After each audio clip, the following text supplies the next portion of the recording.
Good afternoon, sir. So, ito yung mismong actual property natin. So, ito yung corner lot. Okay.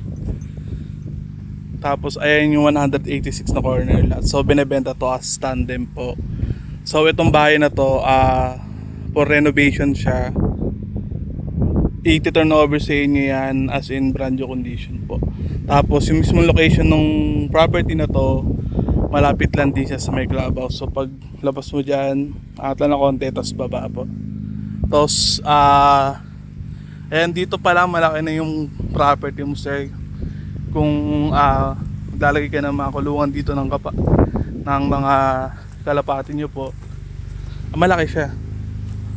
Ayan, hanggang dun pa po yan. So, ito yung lanay nyo. Ito yung lanay.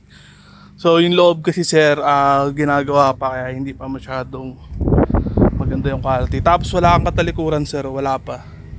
May may-ari na ng lote na to, pero nasa down payment stage pa lang, so di pa siya makapagtayo ng bahay dyan. Again, ito yung tapat ng bahay nyo or kapitbahay nyo. Ayan yan. Laki yan, sir. So ito yung likod. Ang property mo hanggang dito pa. Ito yung endong likod. Ayan.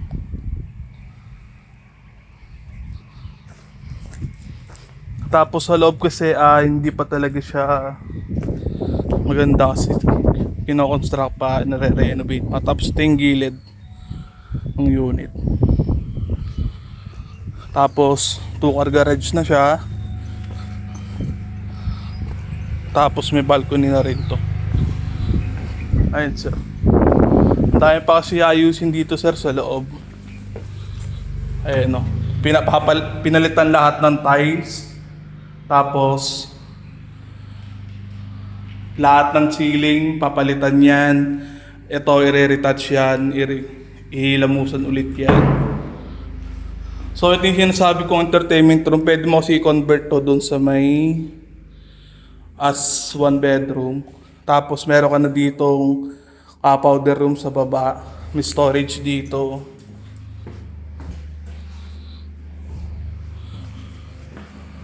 Pag na-turnover sa inyo, sir, brand new na condition. Tapos ang maganda pa dito, ito yung pinaka ano niya, kitchen. Naka-enclose siya sa living room. Nakahiwalay siya. Tsaka sa dining. Lahat ng bintana, papalitan. Lahat ng sira, papalitan din yan. Tapos, ito na yung kitchen mo. Nakahiwalay siya. So, yung init, pwede ka maglagay ng honeycomb dito or sliding door.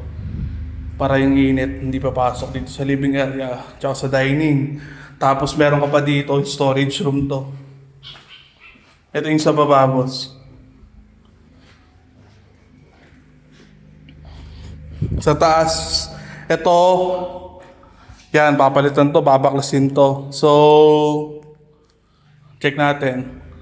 Ito, tatanggalin yan, ayusin yan. Ito itong nire-reprint yan yung bakal. Kasi ayos na ayos pa. Sa taas, ito yon.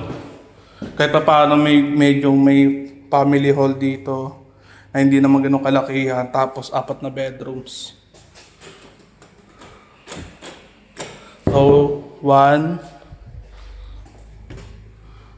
May common toilet and bath dito. Second room.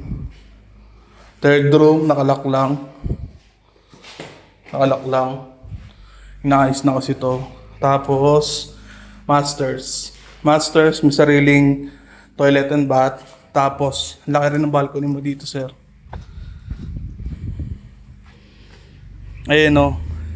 Walang magrereklamo sa'yo kasi yung mga may-ari ng lote na to, binili niya as an investment, hindi pa nila tinatayuan ng bahay. Tignan mo naman yung vicinity, sir. Parang probinsya vibe, sir. Pero malapit ka lang sa Manila. Accessible via Canals. Tapos ito yung harap, facing ng bahay. Ito yung mga kapitbahay mo. Kaya hindi, malalaki yung bahay tapos may mga extra lot. So yun lang sir, mas better.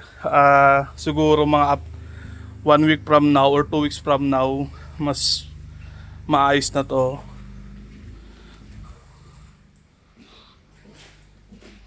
At better din po, site visit nyo rin siya.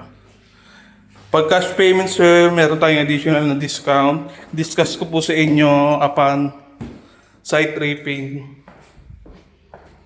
Ayun, ang laki ng bahay, may malaki pang lote, pwede pang tayo ng bahay. Kung maalaga ka ng kalapati sila, walang magiging problema.